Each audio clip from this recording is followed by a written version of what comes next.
గారు కేబినెట్ లో ఒక నిర్ణయం తీసుకున్నారు. ఢిల్లీకేలు వచ్చే పైసలు రాష్ట్ర ప్రభుత్వ ఖజానాకు పోవు, నేరుగా 85% మా సర్పంచుల ఖాతాల్లోకి పోవాలని నిర్ణయం తీసుకున్నాం. మీరు అధైర్యపడద్దు, రేవంత్ రెడ్డి ఆపలేడా పైసలు. ఢిల్లీ టు గల్లీ డైరెక్ట్ మీ అకౌంట్లనే పడతాయి పైసలు. రూపాయికి 85 పైసలు మీ అకౌంట్లకే వస్తాయి. 10 పైసలు మండలం, 5 పైసలు జిల్లా పరిషత్. అవి ఎలక్షన్ కాలే గనుక రావు.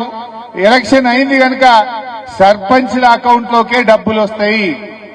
అండ్ ఇంకో ముఖ్యమైన విషయం, సునీతా లక్ష్మారెడ్డి గారికో నాకో చెక్ పవర్ ఉండదు.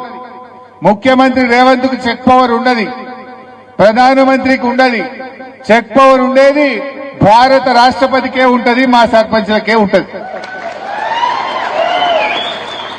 అందువల్ల మీరెవరికి భయపడాల్సిన అవసరం లేదు. ఆనాడు కేసీఆర్ ఉండగా ప్రతి ఊరికి పంచాయత్ సెక్రటరీని పెట్టిండు. మీరు మీ సెక్రటరీ కలిసి మంచిగా పనిచేయొచ్చు. అందువల్ల డబ్బులు రావా వస్తాయా అని వెనక ముందు కాకుండా మీరు చాలా మాటలు ఇచ్చి ఉంటారు, నాకు తెలుసు. ఒక దోసాలైతే మళ్ళా కేసీఆర్ ముఖ్యమంత్రి అవుతాడు, బీఆర్ఎస్ గవర్నమెంట్ వస్తుంది. ఇప్పుడు వచ్చే పైసలు డైరెక్ట్ మీ అకౌంట్ లో పడతాయి.